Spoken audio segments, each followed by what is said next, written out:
সেটা ছিল কি? নামাজ। ইন্তেকালের 5 দিন আগে প্রচন্ড জ্বর হলো, মাথায় যন্ত্রণা হলো, বারবার বেহুশ হয়ে পড়েন। যে রাত্রে ইন্তেকাল করবেন সেই রাত্রে সাহাবায়ে কেরাম কেউ ঘরে ফেরে নাই, সবাই কাঁদতেছে। সকলের ধারণা নবীজি খুব তাড়াতাড়ি বিদায় হয়ে যাবেন। ঘরের মধ্যে স্ত্রীরা কাঁদেন, জামাই কাঁদেন, নাতি নাতনি কাঁদেন।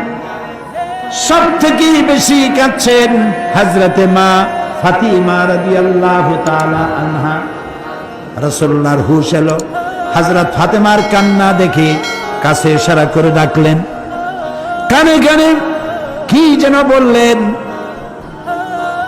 হযরত ফাতেমার কান্না বন্ধ হয়ে গেল। হযরত আয়েশা ফাতেমাকে